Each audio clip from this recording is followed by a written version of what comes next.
think all the special effects are made in America. I think all the big video games we've made in China, Japan. Special effects and things are don't usually do them out of this country, places like New Zealand. Video games are probably made in Silicon Valley around San Francisco. America. China, Japan. America and Japan. America. New Zealand. Japan. San Francisco.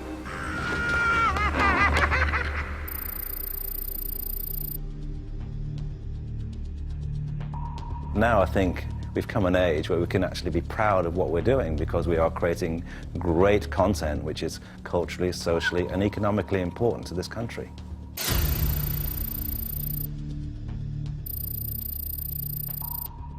In a digital age, schools and universities are failing the creative industries.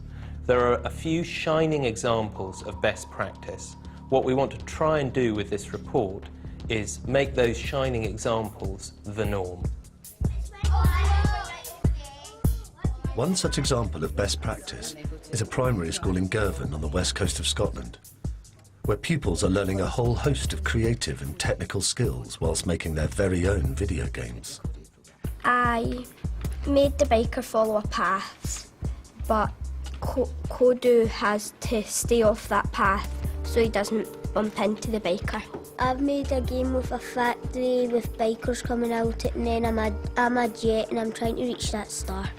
This game's design project wouldn't have been possible if it wasn't for forward-thinking teachers like Avril Denton. I think Kodu is more motivational. We're teaching a lot of these skills, problem-solving skills, math skills, language skills. It motivates them. Problem solving, puzzle solving, choice and consequence, intuitive learning, management, simulations, social aspects and even dexterity. They are a great thing. They're coming here and they're learning how to create games and they can then go home and create games or play their own games. You feel really special that that's your game being played by different people. I would like to make games for people to buy them all over the world. It's opened their eyes really because the children have realised that this is a job that they could do and they're starting at a very early level, but they could see, right, I could go on and do this for a living.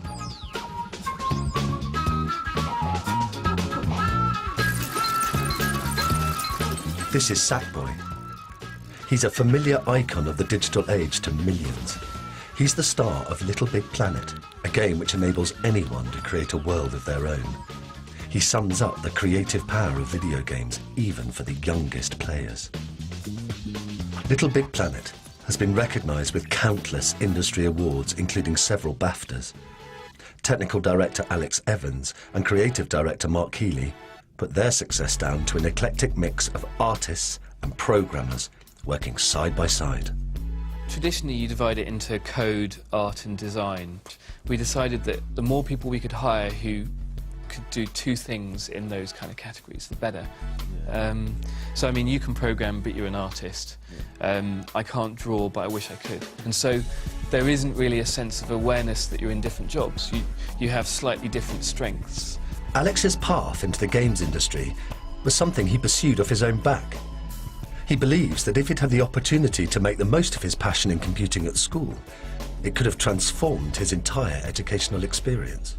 The partitions between subjects are quite strong, and I wish someone had said, yeah, you're allowed to use your computer to write music for your music GCSE.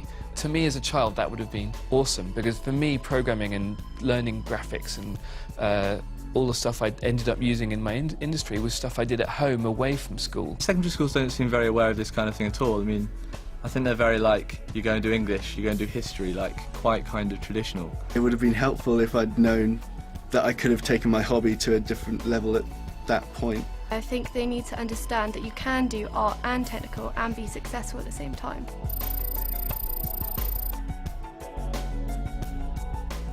What we would love to see is more people understanding that that means that from the very earliest stage of education, art and sciences go together.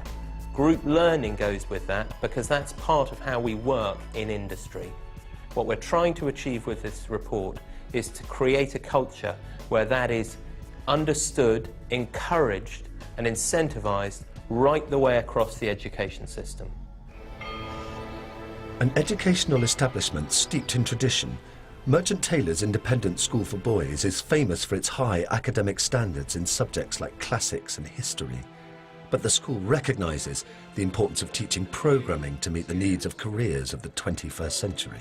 We have many children for whom computing is a passion. It's a hobby.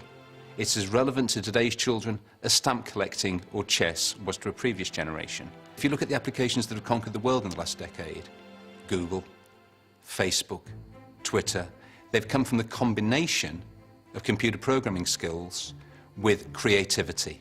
It's by turning out children with that sort of versatility, rooted in traditional academic values, but who are applying those values in a new, technologically based society. But as Kim Blake from Blitz Games Studio stresses, the computer programming that industry wants to see taught in schools is very different from traditional teaching of ICT. These are people who are on Facebook at the age of 10. They don't need to spend a year learning how to use Excel.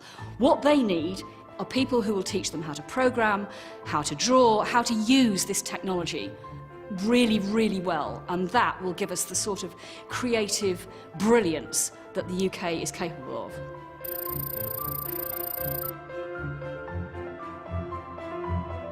Learning about Word, Excel and PowerPoint is not going to get you a career in the high-tech creative industries. The sooner that parents, teachers, pupils realise that, the better chance this country has to build on the firm foundations that we've established. What we want is for people to learn about computer programming.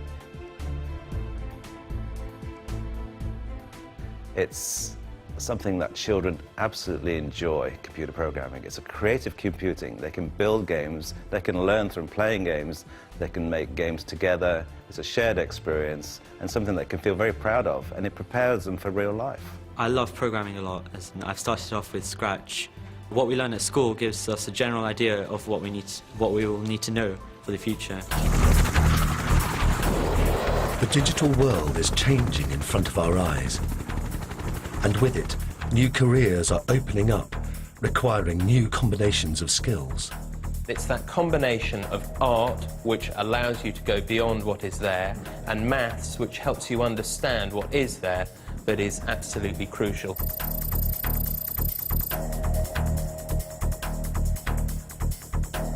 In our work, we're simulating how buildings collapse, which is physics. We're understanding how rivers flow, computational fluid dynamics. They all work together. We wrap science and art together at every turn, every minute of our working day.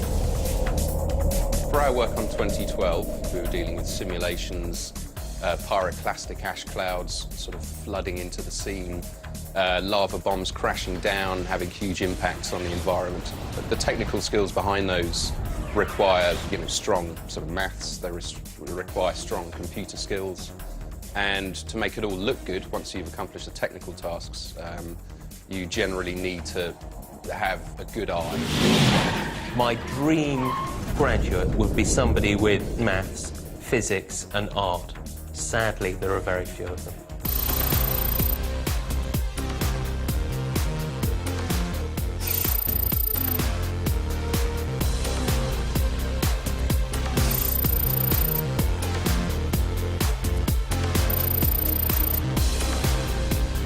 One university stands out, and its approach is completely in line with what the industry is crying out for. Catherine Roberts has worked on Hollywood blockbusters like Iron Man 2. She puts her success in the industry down to the animation course she took at Bournemouth University. One of the strengths of the Bournemouth courses are how in tune they are with the industry itself, and it was an invaluable way for me to get into the visual effects industry. The National Centre for Computer Animation at Bournemouth University was founded by Peter Komenos on the ethos that there should be a marriage of art and science in equal amounts. This is very similar to what happens in architecture, for instance. You need to create a building which is aesthetically pleasing and people would like to live in, and also a building that's structurally sound and it won't fall on their heads and kill them.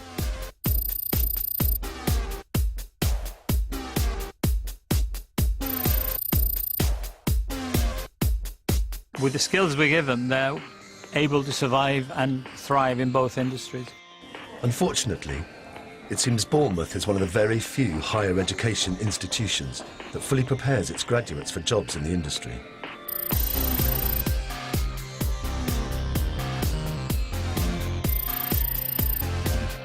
Over the last few years, we've seen a plethora of courses that purport to serve our industry. There are a few examples of best practice, but there are far too many that are enticing students in with a prospectus that doesn't reflect the needs of industry.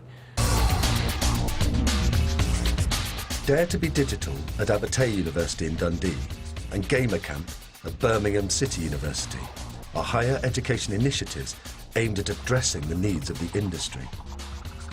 Teams of artists and programmers are mentored by industry figures whilst they create their very own game, helping them to secure a job. They can now come to us and they can say, this is a game that we made. And we can look at it, we can judge the quality, we can look at the code, we can look at the art and say, these people are good enough or not good enough for this job.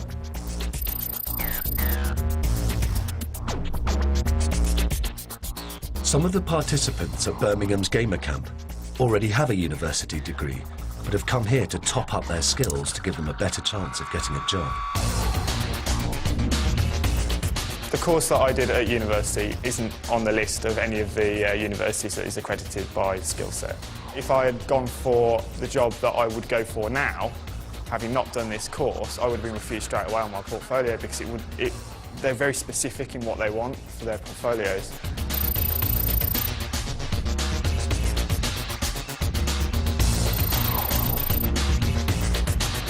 Three of the UK's accredited courses are in Dundee's Abertay University, where 2 years ago, Sean Donnelly took part in the acclaimed Dare to be Digital competition. As a result, he landed a top job at Criterion Games. Dare to be Digital was key in me getting a job in the industry. Without it, it would have been much tougher. Abertay is a great example of where they haven't operated as an independent silo apart from industry. They've engaged with industry, and together that shared knowledge, that shared learning, shared experience has created a fantastic ecosystem where industry helps academia, academia helps industry, and they have proven that they are an absolute genuine centre of excellence. The team-based environment that Dare offered really helped Sean secure his job in games. Dare to be Digital, there was 5 of us on the team, 2 artists and 3 coders, so we were able to interact very well. We were successful, our game did quite well in there, and so yeah, again, I could show off these skills on my CV. I had that demo, so yeah, it was all key. We are a creative nation and we're very good at understanding and using technology. We are a world leader in content creation. It's absolutely essential that our students are given the right skills to carry that heritage through.